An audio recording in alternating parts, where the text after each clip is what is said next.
Oke. Kepada ahli, tadi ahli sudah menjawab ya pertanyaan dari majelis ini kaitannya dengan tindakan yang sedang dijalankan ini adalah tahap restoratif ya. Dan ahli juga menjelaskan tadi ada fisioterapi motorik, itu yang pertama ya.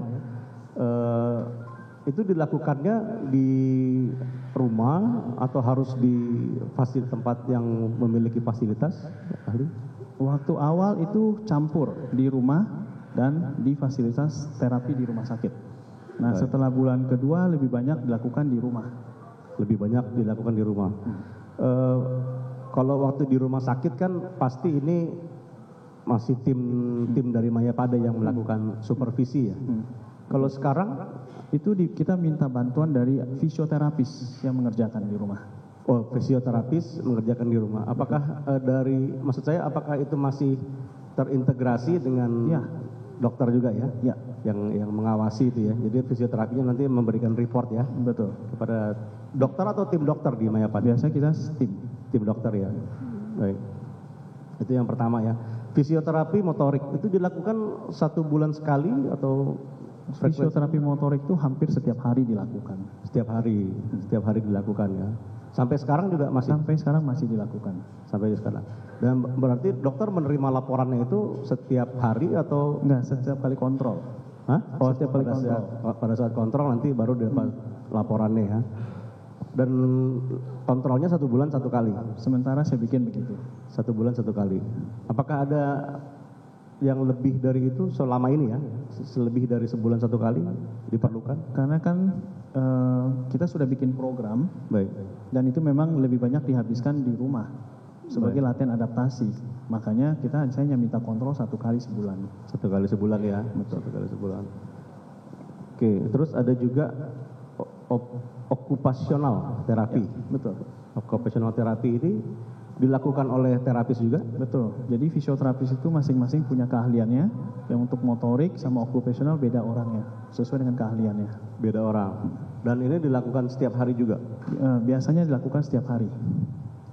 Biar lebih jelas, dokter ahli, setiap hari atau tidak? Setiap hari dilakukan. Untuk yang korban anak ini? Betul. Fisioterapis itu dilakukan di bawah supervisi daripada fisioterapis dan juga dilakukan secara mandiri dan bantuan daripada orang terdekat. Jadi maksimal dilakukan terapinya. Baik. Oke, itu juga berdasarkan saran dari Mayapada ya. Kemudian ada psikolog terapis. Ini psikologis terapi ya. Nah, ini untuk belajar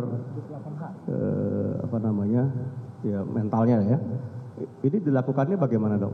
Itu dilakukan di bawah arahan daripada psikolog. Di psikolog ya. Jadi memang anak ini harus datang ke fasilitas yang ada psikolognya ya. Betul. Ini dilakukan setiap hari atau? Biasa psikolog punya program masing-masing. Jadi itu psikolog yang ngerti bagaimana melakukannya. Apakah ini juga disupervisi oleh Mayapada juga memberikan laporan? Dia disupervisi sama psikolog. Jadi psikolognya kalau nggak salah itu di luar dari Mayapada. Oh di luar ya? Betul. Tapi kita yang meminta untuk ada supervisi daripada psikolog. Tapi ini saran dari dokter ya? Betul. Oke. Kemudian untuk kedepannya dok, apakah anak ini memerlukan biaya kerjasama perawat 24 jam? Sementara iya. Sementara iya. Baik. Apakah itu sekarang juga dilakukan? Masih dilakukan. Itu perawatnya dari Mayapada yang ditugaskan perawatnya perawat home care dari lembaga. Dari lembaga. Oke, dokter juga mengetahui itu ya? Ya. Baik. Kemudian apakah ada biaya bed elektrik? Bed elektrik ini biasanya disewa ya kalau di rumah sakit ya? Di rumah sakit ya memang punya rumah sakit. Baik. Apakah itu diperlukan menurut dokter dalam waktu awal pulang? Iya. Waktu awal pulang iya. Karena kan yang sembari latihan mobilisasi. Oke. Tapi apakah itu diperlukan sampai 5 tahun ke depan? Kalau 5 tahun ke depan sih kayaknya sih belum tentu diperlukan. Belum tentu diperlukan ya. Oke. Nah selain dari tahap restoratif ini, apakah ada penanganan khusus nih terhadap otaknya. Sementara kita masih memberikan obat-obatan sesuai dengan gejala yang dia punya. Obat-obatan aja ya. Betul. Tapi tadi stem cell nggak perlu lagi. Kita sih masih observasi dulu sih. Masih observasi ya. Terus apa lagi dok kira-kira tindak obat-obatannya itu kira-kira ada berapa macam obat dan untuk apa aja? Obat-obatan itu sih lebih banyak sekarang untuk bagaimana mengontrol emosinya, mengontrol kejangnya, ya karena sewaktu masuk itu dia kejang hebat. Kita harus merujuk ke rumah sakit yang lain misalnya. Ada ya? Ada. Seperti apa itu dok? Jadi SOP itu gini. Ya. Jadi kita mencocokkan dengan kondisi pasien. Baik. Alasan rujuk itu cuma satu, biasa ada beberapa. Satu permintaan keluarga. Ketika permintaan keluarga dia pengen rujuk, maka kita akan langsung menelpon ke rumah sakit tersebut. Kalau rumah sakit tersebut approve, kita akan langsung fasilitasi semua perpindahan dari Mayapada ke rumah sakit tersebut. Itu SOP-nya. Jadi itu semua akan dibantu dengan ambulans, dokternya ada yang mendampingi, dan semua obat-obatan dan semua yang sudah kita kerjakan pun kita lampirkan dengan detail. Jadi rumah sakit yang menerima pun tahu apa yang sudah kita kerjakan di Mayapada. Ya, itu satu SOP untuk permintaan dari keluarga pasien. Betul, termasuk kalau misalnya kita harus merujuk karena kita tidak memiliki obat atau kita tidak memiliki alat canggih yang kita tidak punya, kita akan melakukan hal yang sama.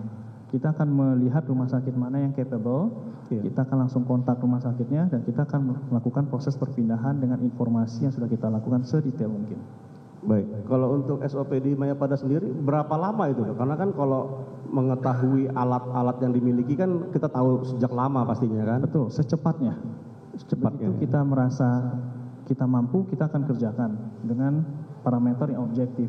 Tetapi memang kalau kita bisa harus melakukan sesuatu prosedur di mana kita tidak bisa atau alatnya tidak ada, kita akan langsung kasih keluarga, biarkan keluarga yang putuskan. Baik. Oke.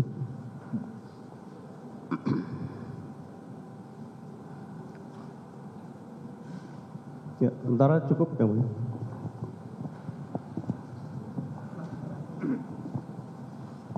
Terima kasih Majelis.